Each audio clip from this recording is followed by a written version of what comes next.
Hello student, welcome back to my teacher 24/7। CUET का result आने के बाद अब आगे क्या करना है, ऐसे बहुत सारे बच्चों का कॉमन डाउट है। ये कॉमन क्वेश्चन है कि अब आगे उनको डिफरेंट यूनिवर्सिटीज़ को जो टारगेट कर रहे हैं उसमें कैसे एडमिशन लेना है, आगे का प्रोसेस क्या होने वाला है, क्या क्या करना है, ये सारी चीज़ें पता होने वाली है आपको इस वीडियो के अंदर। तो वीडियो को लास्ट तक देखिएगा और अगर आप चैनल पर हैं तो चैनल को सब्सक्राइब जरूर कीजिएगा और इस वीडियो को ज़्यादा ज़्यादा अपने नेट तक शेयर भी कर दीजिएगा। जैसे कि आप सभी को पता है कि स्कोर कार्ड आने के बाद उसी स्कोर कार्ड के बिहाफ पर आपका डिफरेंट यूनिवर्सिटीज के अंदर आपका एडमिशन होगा, ठीक है, जो भी जिस भी यूनिवर्सिटी को टारगेट कर रहे हो। लेकिन ये आपको किस तरीके से पूरा का पूरा प्रोसेस जो है वो कंप्लीट करना है, यही सारी चीजें बताने वाली हूँ, ठीक है। तो यहाँ पर सबसे पहले हम क्या करने वाले हैं, सबसे पहले हम यहाँ पर देखने वाले हैं कि CUET result out, what is next. तो अब हमें आगे क्या करना है मैम, तो आगे आपको क्या करना है कि सबसे पहले जो भी बच्चा जिस भी यूनिवर्सिटी को टारगेट कर रहा है, ठीक है, उसके एडमिशन पोर्टल पर जाकर अपने आप को रजिस्ट्रेशन करनी है, ठीक है। तो रजिस्ट्रेशन तो करनी है, लेकिन कैसे, कौन कौन से उसमें डॉक्यूमेंट्स लगाने हैं, तो डॉक्यूमेंट्स लगाने के बाद नेक्स्ट स्टेप क्या होगा, फिर उसके बाद नेक्स्ट स्टेप क्या होगा, ये चीजें जानना बहुत बहुत जरूरी है। अगर आप पर्टिकुलर किसी यूनिवर्सिटी में एडमिशन लेना चाहते हैं तो उसका पूरा का प्रोसेस आपको जानना है, ठीक है। अब मैं यहाँ पर बात करती हूँ कि कोई बच्चा दिल्ली यूनिवर्सिटी को टारगेट कर रहा है, कोई BHU को, कोई JNU को, कोई AMU को, कोई JMI को, ठीक है, जो भी बच्चा जिस भी यूनिवर्सिटी को टारगेट कर रहा है। आप किस यूनिवर्सिटी को टारगेट कर रहे हैं जल्दी से मुझे कमेंट सेक्शन में लिखकर बता दिए, ताकि आपके डाउट्स उस पर्टिकुलर यूनिवर्सिटी के रिगार्डिंग भी हम लोग सॉल्व कर सके, ठीक है।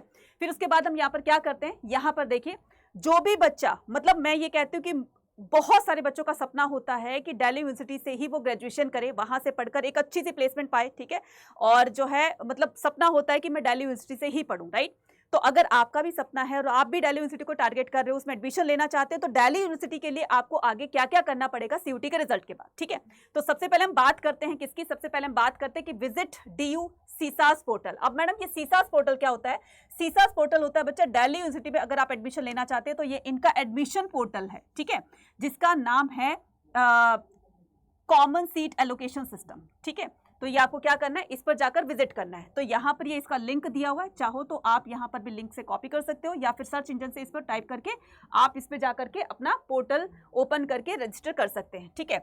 उसके बाद click on the UG admission, फिर उसके बाद में आपको UG एडमिशन पर क्लिक करना है, ठीक है। सीसास 2025 वंस एक्टिवेटेड, तो एक्टिवेटेड हो चुका है, ठीक है, ये एक्टिवेट तो हो चुका है, राइट। तो उसके बाद आपको क्या करना है, यहाँ पर अपने आप को रजिस्ट्रेशन करनी है, ठीक है। अब रजिस्टर करने के लिए देखो दिल्ली यूनिवर्सिटी क्या करती है, दिल्ली यूनिवर्सिटी यहाँ पर 3 स्टेप में सारी की सारी चीजें आपको कंप्लीट करवाती है, तब जाकर आप उसके लिए एडमिशन के लिए आप एलिजिबल हो सकते हो। तो पहला 3 फेज निकालती है। तो पहला फेज जो होता है वो applying the university of the Delhi. तो सबसे पहले आपको सीसास पोर्टल पर जाकर रजिस्ट्रेशन करनी है, पहला स्टेप, पहला फेज, ठीक है। उसके बाद में सेकंड फेज के अंदर आपको प्रेफरेंस शीट बना करके वहां पर अपलोड करनी है, ये हो गया आपका सेकंड फेज। तो ये जो है बहुत बहुत ज्यादा इंपॉर्टेंट होता है, मतलब सबसे ज्यादा इंपॉर्टेंट यही फेज होता है कि filling the preference for the program and college. तो आप कौन से अपने कोर्सेज के साथ में, जो भी आपके डिजायर कोर्सेज हैं, तो कौन से कोर्सेज के साथ में आप कौन से कॉलेज में एडमिशन लेना चाहते हैं, तो ये बहुत अच्छी तरीके से सोच समझकर अपनी प्रेफरेंस लिस्ट बनाती हैं। फिर उसके बिहाफ पर जब आपके कोर्सेज और कॉलेजेस के हिसाब से आपने जो प्रेफरेंस लिस्ट बना दी, उसी के बिहाफ पर आपका नेक्स्ट फेज यानी कि आपका थर्ड फेज स्टार्ट हो जाएगा, जब आप वहां पर सीट सबमिट करोगे, अपनी सीट को फिक्स कर लोगे कि यहाँ पे मैं सेटिस्फाई हूं।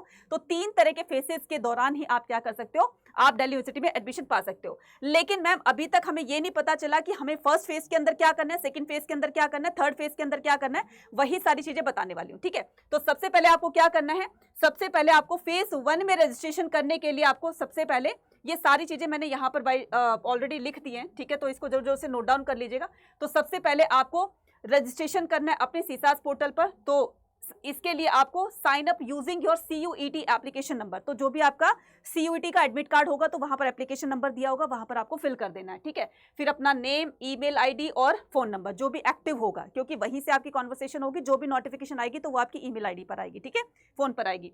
उसके बाद यहाँ पर fill in the personal and academic. अब आपको यहाँ पर 2 चीजें फिल करनी होगी, अपनी पर्सनल डिटेल भी और अपनी एकेडमिक डिटेल भी। ये फिल करने के बाद फिर आप क्या करोगे, अपने डॉक्यूमेंट्स वहां पर जो भी रिक्वायर्ड डॉक्यूमेंट्स है उसको अपलोड कर दोगे। अब यहाँ से क्वेश्चन आता है कि मैडम ये डॉक्यूमेंट्स कौन कौन से होंगे जो वहां पर हमें अपलोड करने हैं। यहाँ पर ध्यान से देखिएगा, रिक्वायर्ड डॉक्यूमेंट्स होंगे, स्कैन कॉपीज होंगी इनकी, ठीक है। तो आपको क्या करना है, CUT का स्कोर कार्ड वहां पर स्कैन करके अपलोड कर देना है। उसके बाद में 10th और 12th की मार्कशीट होनी चाहिए आपके पास में, माइग्रेशन या ट्रांसफर सर्टिफिकेट होना चाहिए। कास्ट सर्टिफिकेट होना चाहिए। आप किसी भी अगर रिजर्व्ड कैटेगरी से हैं तो आपके पास एक वैलिड डॉक्यूमेंट होना चाहिए इसके लिए, अगर आप एप्लीकेबल हो तो, ठीक है। उसके बाद में आपकी एक पासपोर्ट साइज फोटोग्राफ होनी चाहिए और सिग्नेचर होनी चाहिए। ये सारी चीजें स्कैन करके वहां पर अपलोड कर दोगे और आपके आइडेंटिटी प्रूफ होना चाहिए, ठीक है। फॉर एग्जाम्पल आधार कार्ड हो गया, पैन कार्ड हो गया, या आपका पासपोर्ट हो गया, वगैरह वगैरह कोई भी। तो ये सारे आपके रिक्वायर्ड डॉक्यूमेंट्स होंगे, राइट। फिर उसके बाद आपको क्या करना है, उसके बाद आपको करना है wait for the seat allocation round. अब आपको सेकेंड राउंड के लिए वेट करना है। पहला फेस आपने बिल्कुल अच्छी तरीके से फिल कर लिया है, ठीक है। उसके बाद अब आपको सीट मिलेगी नहीं मिलेगी, दे totally depend on your preference seat, ठीक है। तो ये बात करनी है। DU will conduct the multiple round of the, तो मल्टीपल राउंड निकालती है अपने, ठीक है, सीट एलोकेशंस के लिए मल्टीपल राउंड निकालती है। तो फर्स्ट फेज में आपने रजिस्ट्रेशन कर दिया, अब सेकंड फेज में आपको प्रेफरेंस लिस्ट जो कि आपके कोर्स और कॉलेजेस के बिहाफ पर होगी, तो उसी पर ही डिपेंड करती है पूरी की पूरी ये DU की जर्नी। तो योर CUET नॉर्मलाइज्ड स्कोर, तो DU जो है डिफरेंट जो राउंड, मल्टीपल राउंड जो निकालता है अपनी सीट एलोकेशंस के लिए, किस बेस पर निकालता है, आपका CUET का स्कोर कितना है, एक तो इसके हिसाब से देखता है। दूसरा क्या हो जाएगा, योर कैटेगरी एंड कोटा, आप कौन सी कैटेगरी से हैं। मान लो आप EWS से हैं, आप OBC NCL से हैं, ठीक है, या फिर आप सिंगल गर्ल चाइल्ड है, या फिर किसी भी कोटा से हैं, तो उस पर्टिकुलर कोटा के अंदर जितनी भी सीट्स हैं तो उसके अकॉर्डिंग आपको सीट अलॉट की जाएगी, ठीक है। नाउ योर प्रेफरेंसेस, आपने प्रेफरेंसेस किस हिसाब से बनाई है, ऐसा नहीं कुछ गड़बड़ कर दिया तो आप बिल्कुल उससे आउट हो जाएंगे तो आपका एडमिशन नहीं मिलेगा। इसीलिए मैं बार बार कह रही हूँ, जो सेकंड फेज है बच्चा प्रेफरेंस लिस्ट का, उसको बहुत अच्छे तरीके से ध्यान से बनाना है। एग्जाम्पल के तौर पर मान लो आप हिंदू कॉलेज में एडमिशन लेना चाहते हैं, पॉलिटिकल साइंस ऑनर्स की तरफ जाना चाहते हैं, तो हिंदू में मुझे पॉलिटिकल साइंस ऑनर्स करना है, ठीक है। तो आपने क्या किया, अपना कोर्स और अपना कॉलेज, ये दोनों का सब्जेक्ट कॉम्बिनेशन बना करके आपने वहां पर अपलोड कर दिया। फिर आप क्या कर रहे हैं, फिर आप जा रहे हैं धीरे धीरे, आपने पर्टिकुलर हिंदू की तरफ जो है, मुझे हिस्ट्री ऑनर्स करना है, हिंदू के अंदर मुझे प्रोग्राम की तरफ जाना है, तो पर्टिकुलर आप उसकी तरफ इस तरीके से अपनी प्रेफरेंस लिस्ट बनाएंगे, ठीक है। फिर उसके बाद ये डिपेंड करता है कि आपने नॉर्थ, साउथ और फिर आपका ऑफ कैंपस, तो किस कोर्स के साथ आप जाना चाहते हैं, किस कॉलेज में आप एडमिशन लेना चाहते हैं, तो ये कॉम्बिनेशंस बनाने आपने, ठीक है, ये कॉम्बिनेशन बनाने, तो इसी के आधार पर आपको पूरा का पूरा बताया जाएगा। उसके बाद में आपको सीट जो है जब अलॉट की जाएगी, है ना, तो आपने जो भी डॉक्यूमेंट वहाँ पर अपलोड किए, आपकी प्रेफरेंस लिस्ट बिल्कुल अच्छी तरीके से मैच हो गई है आपके कोर्सेज के अकॉर्डिंग, राइट, फिर वो आपको सीट अलॉट करेंगे। सीट अलॉटमेंट का आपके पास नोटिफिकेशन आएगा आपको आपके मेल पर, तो मेल को रेगुलर चेक करते रहना है, ठीक है, और उस पर एक्शन जरूर लेना है, ठीक है। अब यहाँ पर हम बात करते हैं if the allotted go to your dashboard, ठीक है। अगर आपको सीट अलॉट हो गई है तो आपको क्या करना है, आपको एक्सेप्ट सीट पर क्लिक करना है। देखो एक्सेप्ट नहीं करोगे तो बिल्कुल पोर्टल से बाहर हो जाओगे, वो सीट तो फिर गई आपकी, साथ साथ में आप सीसा पोर्टल से भी बाहर हो जाओगे, इसलिए उसको एक्सेप्ट जरूर करना अगर सीट अलॉट हो गई हो तो, ठीक है। उसके बाद में upload the document for verification, फिर से आपके जो भी डॉक्यूमेंट्स वगैरह है तो आप उसको अपलोड कर दोगे अगर रह गए हैं। Pay the admission fees to confirm your seat, फिर उसके बाद आपको क्या करना है, जो थर्ड राउंड आता है फिर आप उसको उसमें सीट के अपनी फिक्सिंग के लिए आप अपने फीस उसमें सबमिट कर दोगे, ठीक है। सबमिट करने के बाद वो सीट आपकी बिल्कुल फिक्स हो गई कि भैया आपकी सीट है, इसको कोई और नहीं ले सकता, क्योंकि सारी की सारी आपने जो प्रोसेस था वो कंप्लीट कर लिया है, तो ये बिल्कुल फिक्स हो गया कि वो सीट आपकी हो गई है, ठीक है। अब यहाँ पर मैं साथ साथ में आपको पूरा का पूरा ये भी दिखा देती हूँ, ठीक है। अब यहाँ पर देखो न्यू रजिस्ट्रेशन के लिए अभी मैंने पूरा का प्रोसेस बताया, एप्लीकेशन नंबर चाहिए, ठीक है, डेट ऑफ बर्थ जो भी उसने मांगी है तो सारी की सारी फिल कर दोगे। फिर उसके बाद पर्सनल डिटेल अपनी फिल करोगे, ठीक है। उसके बाद अपनी एकेडमिक डिटेल फिल करोगे, ठीक है। और हाँ, और जो भी फीस पेमेंट वगैरह करोगे तो उसके लिए आपके पास एक बैंक अकाउंट डिटेल होनी चाहिए, आपकी मम्मी की हो, पापा की हो, आपकी हो, तो वही, क्योंकि अगर रिफंड आना होगा तो उसी में ही आपका रिफंड आएगा, ठीक है। तो इसके लिए कर देना।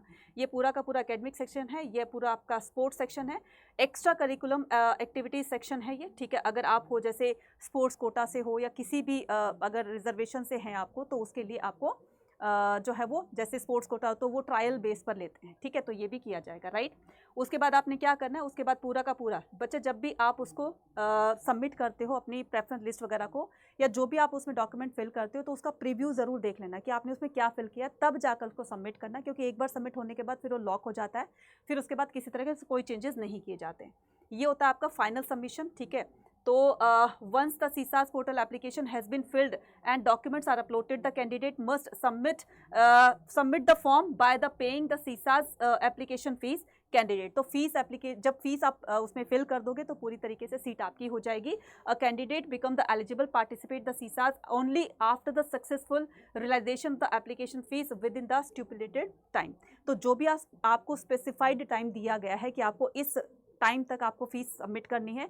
अगर बच्चे ने कर दी तो वेल एंड गुड है, अदरवाइज तो फिर वो सीट आपके हाथ से निकल जाएगी, इसलिए डेट का जरूर से ध्यान रखिएगा। ठीक है, तो पूरी तरीके से यहाँ पर बता दिया गया है। फिर ये आपका फेज़ 2 है। ठीक है, फिर ये आपका फेज़ 2 है। फेज़ 2 के अंदर आपको प्रेफरेंस लिस्ट बनानी है, सब्जेक्ट मैपिंग करनी है, पूरा का पूरा इसमें प्रेफरेंस जो है आपके सेक्शंस यहाँ पर बता दिए गए हैं, कौन कौन से सेक्शंस होते हैं। उसके बाद यहाँ पर लोकिंग प्रेफरेंसेस। ठीक है, तो program plus college combination preference list after the deadline, the preference filling will not be allowed. ठीक है, तो आपको इसमें क्या करना है, एक बार आपने प्रेफरेंस लिस्ट वहाँ पर अपलोड कर दी तो फिर से आपको DU जो है एक बार चांस देगा कि अगर आपने कोई भी करेक्शन करनी है अब तो आप अपग्रेड करना चाहते हो या फिर डिग्रेड करना चाहते हो तो उसमें भी आप चेंजेस कर सकते हैं। ठीक है, तो ये पूरा का पूरा इसमें बता दिया गया है। राइट बच्चे, अब यहाँ पर आपको क्या करना है, तो ये फी पेमेंट करने के बाद अब आपको participating in future round optional. ठीक है, तो अगर आपका फर्स्ट राउंड के अंदर अगर आपको सीट अलॉट नहीं हुई है तो आपको सेकेंड राउंड तक आपको वेट करना होगा। ठीक है, you can opt the upgrade, अगर आप चाहते हो। ठीक है, आपको सीट अलॉट हो गई है, अगर आप चाहते हो कि मुझे जो है वो और अच्छे कॉलेजेस मिल सकते हैं अपने प्रेफरेंस के हिसाब से, तो आप उसको अपग्रेड कर सकते हो। अगर चाहते हो कि हाँ भाई ठीक है मैं इसी के साथ चला जाऊँगा जो भी मुझे सीट मिली है अपने कोर्सेज के साथ में, तो आप उसको फ्रीज कर सकते हैं। ठीक है, तो you can opt or upgrade if you want to higher preference seat in futures round. तो जो भी फ्यूचर में राउंड निकलेंगे, फॉर एग्जांपल थर्ड राउंड निकलेगा, फिर उसके बाद में आपका स्पोर्ट राउंड आता है। ठीक है, तो ये इसके हिसाब से जो है, अगर आप चाहते हो कि मुझे इससे और अच्छा कॉलेज मिलना चाहिए या मैं और अच्छे कॉलेज की तरफ जाना चाहता हूँ अपने सब्जेक्ट कॉम्बिनेशन के हिसाब से, तो आप उसको अपग्रेड कर दीजिए, अदरवाइज तो उसको फ्रीज कर दीजिए, लेकिन एक्शन जोर जोर से लेना है। लास्ट में मैं टिप बताना चाहूँगी आप लोगों को। ठीक है, कि प्रेफरेंस लिस्ट बनाते समय आपको बहुत ही ध्यान देना है। ठीक है, once the lock it can't be edit. ठीक है, एक बार लॉक होने के बाद फिर आप उसको चेंज नहीं कर सकते हो। ठीक है, ध्यान से बनानी है। Check your email and DU portal daily for update. उसके बाद में make sure that the all documents clear and valid, तो सारे के सारे डॉक्यूमेंट्स आपके क्लियर और वैलिड होने चाहिए, किसी तरह की कोई उसमें गड़बड़ नहीं होनी चाहिए, नहीं तो आप बिल्कुल पोर्टल से बाहर हो जाओगे, तो आपका एडमिशन जो लेने का जो ड्रीम है वो कैंसिल हो जाएगा, यानी कि होगा ही नहीं। ठीक है, अगर आप चाहते हो कि मैम हम जो है प्रेफरेंस लिस्ट में, ठीक है, कॉन्फिडेंटली हम बना सकते हैं, बहुत अच्छी तरीके से सोच समझ कर आपको बनाना है, बहुत अच्छी बात है। अगर आप चाहते हो कि हम नहीं बना सकते हैं या आप हमारी हेल्प लेना चाहते हैं, तो आप क्या कर सकते हो, आप CUT अड्डा 24/7 का सारथी बैच जो है वो, सारथी का मतलब समझते हो ना, कि आपको सारथी बन करके हम लोग क्या करेंगे, पूरी तरीके से गाइड करेंगे, है ना। तो आपको अड्डा 24/7 की एप्लीकेशन को डाउनलोड करके, ठीक है, आपको क्या करना है, आपको यहाँ पे ऑल कोर्सेज पर जाना है। ऑल कोर्सेज पर जाकर यहाँ पर UG PG एंट्रेंस एग्जाम पे क्लिक करोगे, देन उसके बाद यहाँ पर CUT काउंसलिंग पर क्लिक करोगे, और ये रहा आपका सारथी प्राइम। ठीक है, यहाँ पर आपको जो है पूरी की पूरी प्रेफरेंस लिस्ट बनाकर दी जाएगी। यहाँ पर आपको करना है क्लिक। ठीक है, क्लिक करने के बाद यहाँ पर बाय नाउ करना है। इसमें एनरोल करने के लिए और मैक्सिमम डिस्काउंट पाने के लिए Y489 कूपन कोड को यूज़ कीजिएगा। अप्लाई कर दिया आपने, और इसमें अप्लाई होते के साथ ही आपका ये जो सारथी बैच है काउंसलिंग वाला, ये आपका इतने का हो गया है। फिर भी अगर कोई भी डाउट होता है तो आप कमेंट सेक्शन में लिखकर पूछ सकते हैं। मिलते हैं अपनी नेक्स्ट वीडियो में। Till then take care, bye bye to all and all the very best. Thank you.